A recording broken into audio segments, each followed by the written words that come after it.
What kind of influences do you think you see the most food-wise? Ooh, that's a good question. I think Polish for sure, because like Parma is like a really big Polish area, and that's like just south of Cleveland. Man, what else? Like there's enclaves like all over. Like there's like a cool Chinatown in Cleveland. The West Side Market. You had like some fire biryani? Don't remind me of that. That was like the most. Let's talk about it. So you thought you ordered biryani, right? By the way, go ahead. Dig in. For sure. I did think I ordered biryani. And then it ended up being tandoori chicken. It did. Yeah, that was an embarrassing moment for sure, but it was worth it because chicken tandoori is amazing. I really enjoyed it. I spilled my rice on my desk. Yeah, it's fantastic, right? Oh my god. It's the sauce. It's the tomato sauce. Oh, yeah, the sauce is really good. Crust is good.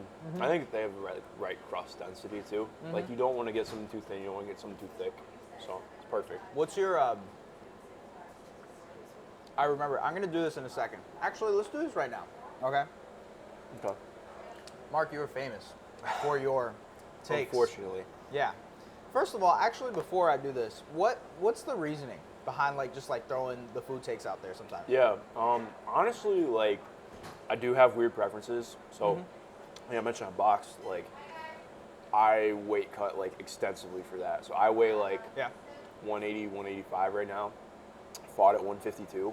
Whoa. So like I did not actually have that much weight to lose, but like so I was like super restricted, never ate anything. And that like totally changed my palate for the worse, honestly, but had to like relearn how to eat again. But like I think that's kind of where it comes from. I also like just having fun on Twitter. Yeah. Like I like doing it a lot less now because it's become a bigger thing than I intended for it to. Well, it's like it's become sort of a brand. Yeah. Like I remember PD had this thing where he's like he wanted to make a Google Doc. Yeah. Which like you even had a list where it's like, do you agree with Mark Schindler's food takes? And you went through. I was actually pretty high on it. I agreed with a good amount of them. So I don't know. I think it's funny. Anyways, let's do it. All right. Some of the food takes. I just want to discuss them. Okay. Okay. Pancakes being mid. They are. Talk to me about it. What is your preference in terms of a breakfast, treat, if you will? Oh, French toast, easily. Okay, French toast is so much better. Like, pancakes are fine. Like, mid doesn't mean I don't like them. Yeah. It just means I'd rather eat something else. Like, I'll eat pancakes if they're there, but... You know what it is, though? What? French toast is high ceiling, very low floor. Like, you could mess up French toast pretty bad. Compared to, like, pancakes, it's harder to mess up. That's fair. But I like the risk reward, Okay. I think it's worth it. I also just can't remember the last time I had bad French toast. Like... Yeah, fair enough. To be fair. Okay. High upside. I like it. Pasta. We're an Italian, technically establishment. Pasta is average. That was generous for me. I just don't like pasta that much, man. Like, our video producer here completely agrees with you, by the way. It's just like, it's just sauce. Like, people just like it for sauce. That's it. Yeah. Like, honestly, like, I don't like the texture noodles most of the time. Somebody will say that I had bad noodles, and like, okay, well, they still suck. So, but yeah, I mean, I just think mainly it's because people like cheese and sauce. That's what pasta is associated with. Like, I think one of the most heated takes I got off was that I think lasagna is a monstrosity, and like, I got clapped for that. It's true though. Like, it's just like, it's cheese and sauce and really shitty like layered noodles. Like, have you ever had the Greek version of lasagna? Moussaka, right? Yeah. Love it. Yeah? So what's the difference there? It's real food. It's like actually real. It's potatoes and eggplant, bechamel sauce. Like, that stuff is good. Yeah. But lasagna's just like it's fine, but like to the level it gets made out to be, no. So I've never had the Baja Blast, but I know you had something about the Baja Blast being mid. What is the Baja Blast and why is it mid? So, Baja Blast is Taco Bell's version of, well, not version, like it is like their brand with Mountain Dew. It's fine. I had friends who would just like go crazy for it when it came out when we were in high school. People still do. I just don't think it's like all that. I also just don't like soda that much. Okay, I don't like Mountain Dew either. Yep. I'm kind of starting to realize I kind of agree with Mark Schindler's food takes. You know Once I like they're not. When I don't tweak them out and I just like say them, it's a lot more digestible. Yeah. Chicken parm. being the best Italian dish, we're literally having pizza right now. Where does pizza rank on your Italian dish hierarchy? I mean, it's up there. Like, I love chicken parm. I think I definitely got a lot of flack for saying that's the best Italian dish. Yeah. I'll stand by it. I love chicken parm. Okay. Have you ever? It's side good, note. you know. Have you ever seen Fuck That's Delicious? Yes. Yeah. Great show. By the way. Shout out to Action Bronson. Yeah. His episode on chicken parm. It literally is like the best recipe for chicken parm I've ever used. Really? Yeah. So like, I do cook. Believe it or not, I do cook. I don't just microwave shit. Okay. I got But you. yeah. No, Let's see what else we got here. All right, we're at a pizza place. We don't need to put cheese on everything. What is the perfect amount of cheese for you? This right here? Yeah, this is fine. Like, I think it's good. Like, to me, pizza that has, so you lose the balance as soon as the pizza like slides. If the cheese is sliding off, I'm not eating your pizza. If there's so much sauce like overflowing that it just wilts, I'm not eating your pizza. So what city's pizza is your favorite? I'm assuming you've had a good amount of them, right? Yeah, oh, yeah. Some of the, like, I will say, I went out to Connecticut to do a feature this year. I've heard that's great. New Haven pizza is really damn good. I love New York style, obviously. Right. I think most That's interesting underrated. to me though, because like New York style pizza is so cheesy. Yeah, but I think it's like also not to look. There's less sauce on it, so it doesn't slide off. That's true. Yeah. But I think I wouldn't say it's my favorite, but I think most underrated or just under talked about is Detroit style. So like tavern pizza. Yeah, we just came. Really, really good. Yeah, we really just came from there. We had like the deep, not like deep dish, but like their version of the deep dish. Really, really good. Really fire. Yeah. What about Chicago? No. Hate it? Yeah, I don't like deep dish pizza. Okay. I know. I've never had, people, so I don't know. Chicago people will stand up and say that deep dish isn't like real Chicago pizza. Yeah. That's fine, but like I think deep dish is pretty terrible. Okay. I can't do it. It's just like it ends up being like you've had French onion soup. Yeah.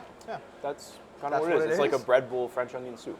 That's not that appetizing, actually. Yeah. Now that I think about it, I don't hate his takes, man. I know a lot of people like to jump on you. I don't hate him. I don't despise him at all. Yeah. Damn. Okay. Cool. Back to our Cavs conversation. When it comes to this team, what we're seeing this season, a lot of people have like kind of talked about the idea that they could potentially be contenders, or they're up there with the Bostons and the Milwaukees of the world. Yeah. Do you think that is true, or do you think they're a couple of steps behind a little? I think that they're in a tier by themselves. Okay. Underneath Milwaukee and Boston right now for me. Yep.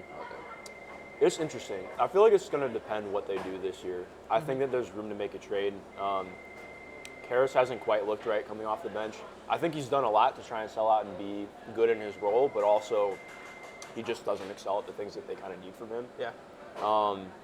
Isaac Okoro is really hurt. It's hurt me personally, and it's hurt the team. Like, they really need him to be more than he has been.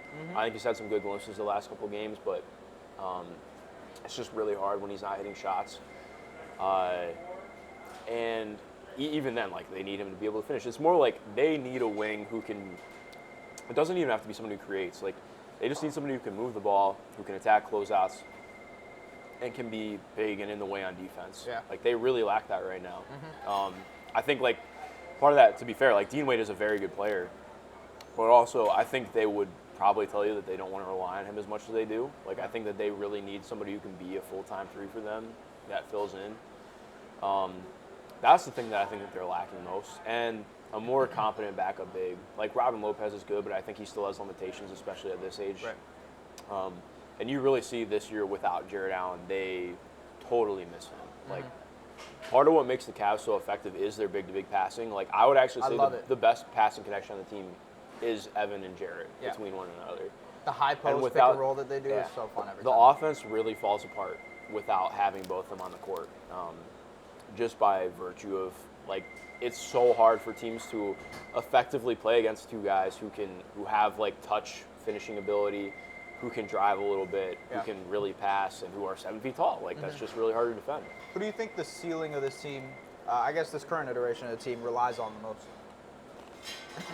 Who do I think it relies on the most? Or depends on the most, I guess. Good question. I think it's Evan, to be honest. Like, I think he hasn't been their best player this year. I think for large chunks of last year, I do think he was the Cavs' best player. But I think what's difficult is that, like, I do think a lot of things are inherently tied in with what he can be. And that's not to put undue pressure on him, but, like, I think, like, he legitimately can be a Hall of Famer. Like, I think he's going to be that level of talent. I know a lot of people like to criticize and say otherwise, but, like, the flashes of what he can do, and I think that they've become more, less flashes this year and more him doing it. Like, just being a really competent face-up player. I think he's trying to find more comfort from three-point range. If he can really put together some of the stuff he can do as, like, a driver, and just creating with the ball in his hands, it's less about, like, him actually being a scorer and more like it opens up his passing vision, because he's a really, really damn good passer for somebody his size. I think potential to be an all-time defender. You know what I mean? Yeah. Like, I think his defense has been very good this year. I don't think it's been quite as good as it was last year. But yeah, I agree. Like, I think there's to me, he has the highest ceiling of any player on the Cavs team. When the Donovan Mitchell trade happened, first of all, it was my wedding day. I was really mad. I remember. But on top of that, the impact that, the excitement level that a guy like that brings to an organization, a team, a city, right? Yeah. Do you think you saw that immediately? Like, do you think, whether you're just, like, casually watching or you're here and you kind of hear the noise of what people are saying in the city, do you feel like you noticed that? Was there an actual change in the way people were like, oh, maybe the Cavs can do something. Maybe this is the team that can, take us to that next level? Yeah, so I think that it's a good question. I think the way that I would look at it, last year to me was like the most buzz I've ever felt about the Cavs, other than like when they won the title, and I think the year before they won the title too. Like that year was really exciting. Like again, like they had a plethora of injuries in the playoffs that ended up really impacting them. Yeah. I'm still mad LeBron did not win Finals MVP. Like even as a neutral fan, like congrats to Andre Iguodala. It should have gone to LeBron. Yeah. That dude was nuts. It was insane. In that playoff series.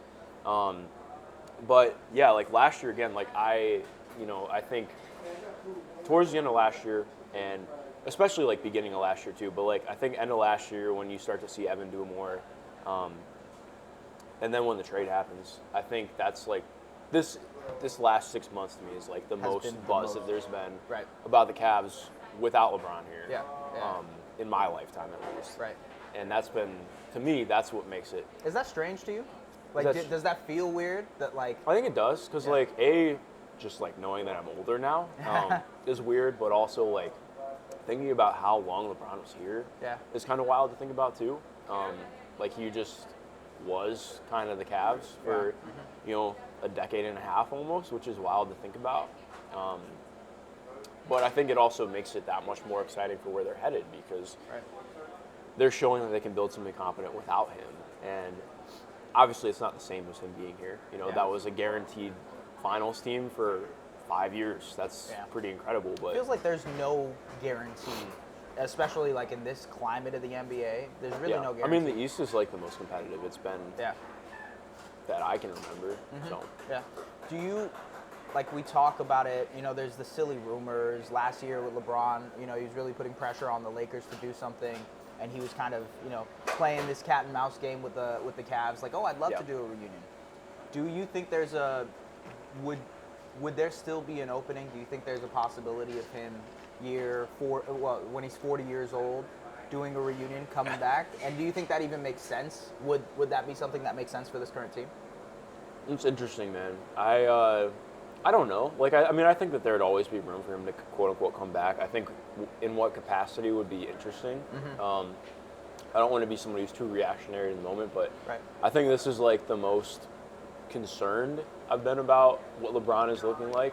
He's still been very good, but he hasn't looked like what we're used to, right? Yeah, and that's like, again, that's less, that's more credit to him than a negative, and he's obviously still a very useful player, but I think one of the biggest questions I always have with somebody heading towards the end of their career is like, how do they scale down their role? Can they do it? And not everybody can. Like, I think one of the things that's always most interesting to me is like looking back at Vince Carter's career. Because Vince is one of the few guys who was able to go from being an all-NBA level talent and the only reason that I think he was really able to do it is because injuries forced him to. Yeah. I don't know if that's going to happen for LeBron. Fairly early into his career, too. Yeah, like late 20s, he's already like starting to kind of hit that trajectory. Yeah. And I think like LeBron and MJ are obviously very different players, very different people, but I mean, we saw that be an issue for MJ. Like when he came back with the Wizards, Yeah. I think part of the reason he went to the Wizards was that he, like he was going to get to be a feature guy still. Yeah. Obviously not even close. Like LeBron's impact right now compared to what MJ was doing with the Wizards is like incomparable. Right. But again, it's just like one of those things where I also can't fault him if he does not take a backseat. Like arguably the greatest player of all time. How do you justify taking a backseat? So I'm interested. I don't know if that's ever going to happen. I feel like I don't want to say that ship sailed, but it just kind of feels like it would be odd if that happened. Right, especially with like they have such a young team, right? Yeah. But it's funny because you mentioned the whole they kind of need a three, and I'm not saying LeBron is their solution to them needing a three, especially at 40 years old. But like, when he gets to be a free agent, 40 years old. But at the same time, it's interesting to think of, hey, this team is a team that could probably reach this level, and maybe a veteran LeBron could just get them to that level. You know what I mean? And another edge over there. But again, the other thing is like, do the people of Cleveland even want that, or is there? Oh, I think there would be like, there's always going to be like some interest? kind of general interest in that happening because like again, not from Cleveland, he's from Akron. Yeah. He's very clear in saying that himself too. But like, I think. I think in terms of just like it actually matching up timeline wise, I don't think that's gonna happen. Right. Like, I think to me, like the ultimate ceiling of this team is in the next 2 years, probably. Like ideally, I think that there's a chance they can make the conference finals this year if they really hit a stride and maybe they make a trade. But I think again, it's like as Evan's probably hitting the end of his rookie skill contract, where you're hoping that some of those strides are happening, that they're probably gonna be at their best. Right. But again, that's who knows. No idea what's going to happen from now and then. Yeah. So it's always up in the air. Okay, I got you. I love that aspect. I think that'll be very, very good for the story that we're trying to tell. I do want to go back to just you know, Mr. Mark Schindler. When it comes to something you wish you know or knew when you started your career versus what you're doing now, what's that one piece of advice you might want to give to a person who's starting it out? That's a great question. Honestly, I don't know how to answer this one.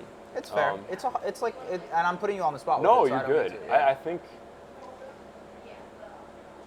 I think the biggest thing I would just say is, and it's something I've tried to do, is just telling people to not be afraid to fail at things. Like I think it's less, it sounds like contrarian, but I just try and look at things as less about like failing or succeeding and more just like trying and doing.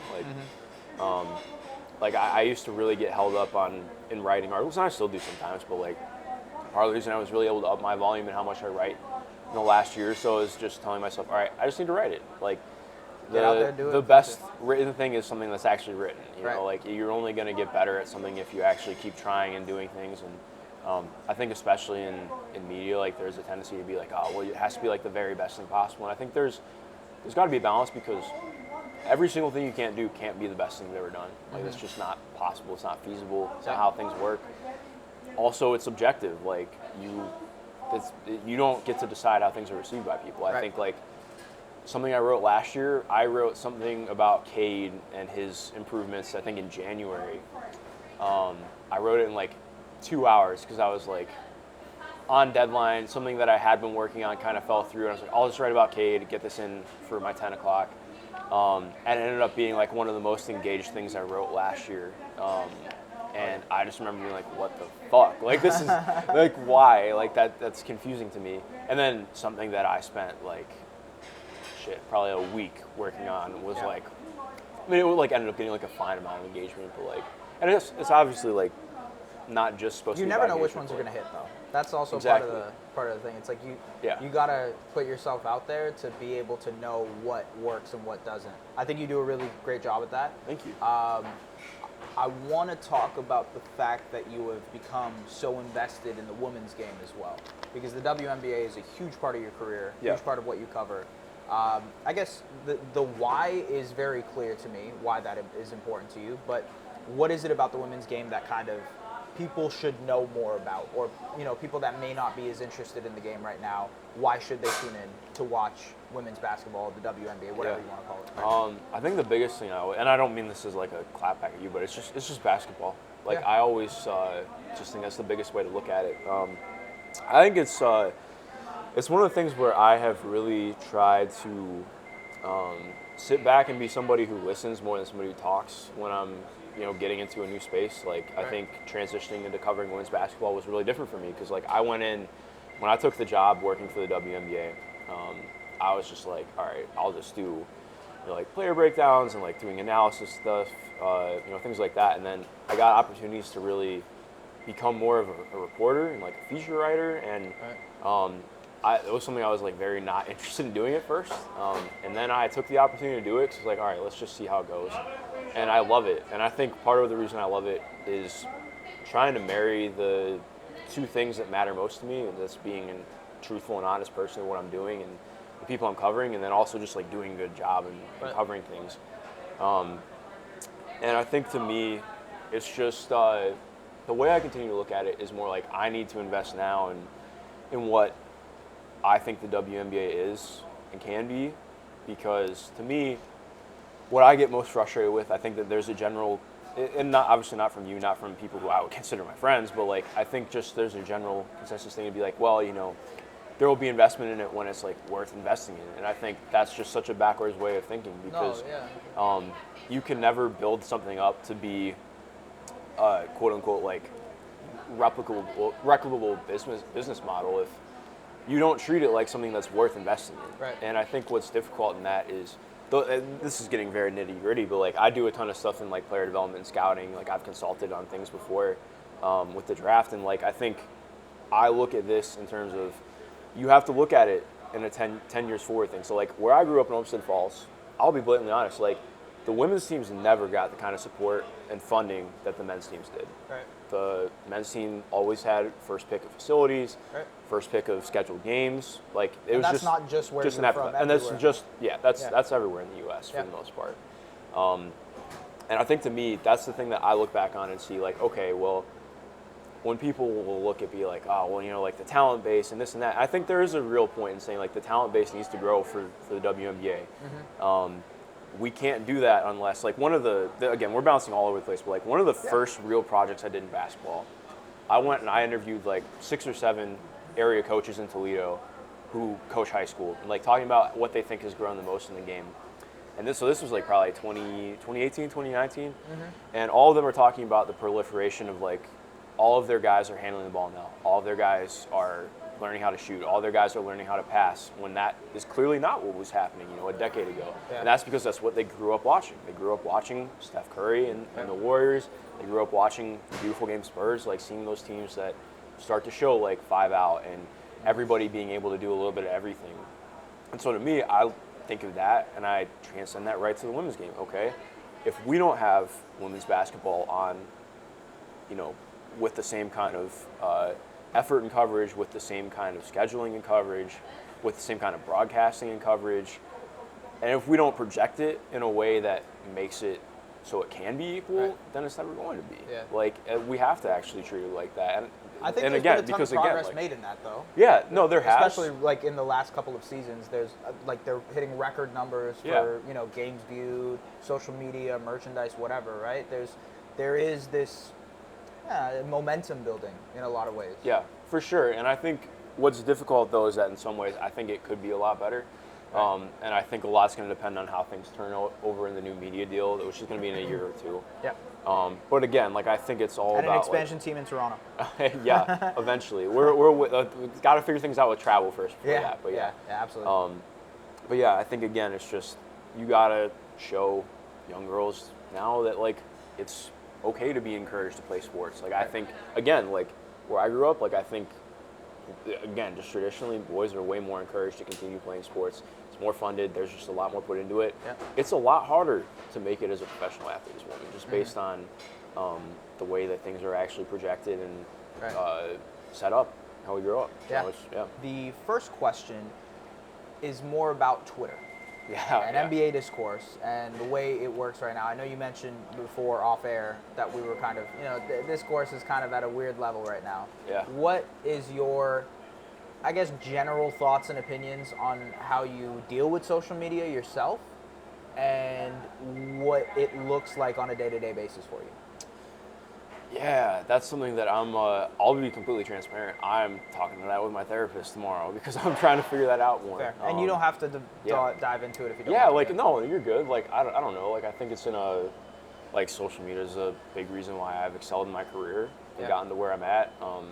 Like, I always try and treat it like non-transactional. Like, I ask people questions because I want to know. Like, I want to talk to people because I want to learn about them or what they do. And I do think, like, Twitter and social media can be a very harsh place. And I think I've experienced less of that just because of how I tend to be on there. But I also think, like, it's tough because, like, I feel like I can never be off my phone. And part of that is the job, just being in the business media and basketball. Like, you have to be in the know of everything that's happening. I feel like if I have my phone off for even just a couple hours, I miss so much and I have to catch back up. And it's just like, finding a balance in that is something I really am not good at right now. It's something like watching a TV show, right? It's you have to be consistently caught up on it, or else you kind of fall. And I feel that way, as a guy who's trying to do similar things and grow in the social media verse, if you will. But like, it is weird to see that even a day, and you are behind, right? You are not caught up on the things, and like. That's something you got to kind of take on the chin and work on it, but it's just weird, man. Social media is a behemoth. It is a beast in its own way, and I just, the way you handle it, the way it's graceful, like, because I think you have a joy for basketball, a genuine joy for basketball, and that relays in the content and the social media stuff that you do. So it's good that you still find a way to find the positives in it, even though it can so much be a negative thing, right? Yeah, no, I try my best with it. I think it's hard, just because I used to not be a super positive person, and so, like, to me, like, I just try and do everything I can to be positive, which can be, like, overwhelming sometimes, but also, I don't know, basketball is just too much fun for me to get on there and bitch about this being a small sample size for Anthony Davis. Like, I don't care, man, he put up 55 and 17. Like, I think that's awesome. Let's watch it and just enjoy it from that aspect. So, guess the final question is, like, what is, because I feel like I get asked this a lot, and maybe you do too, but like, what is the end goal for Mark Schindler? No idea. Fair. And that's probably the right answer, honestly, man. Yeah, like, I don't know. Like, I think things have really changed for me the last, like, year or two and how I view things and think about it. I mean, I've thought about taking up some offers to work for, like, I turned down some stuff to work for a scouting department. Like, I've thought about, maybe getting into more of the front office path. I don't know if I would love that. My biggest worry is, like, does that take away the joy of actually watching basketball and being around it? I've thought about getting into coaching before. Talking about that with a friend tomorrow, because that's cool. Yeah, I don't know. Like, I just love basketball. I think that's the only thing I have. I don't know where it's taking me, but and I love the W. Like, getting to do what I do with that. If I can make that work full time, I think I would do that. Amazing, man. Amazing. Hey, my hands are really greasy, so I'm not going to dive. I feel that too. But yes, I appreciate you. Thank you, man. I appreciate it. Of course. Cool. Folks, if you are watching this video, subscribe to the SDPN channel because it's dope, first and foremost. And number two, you get to watch more videos like this. So subscribe. See you later.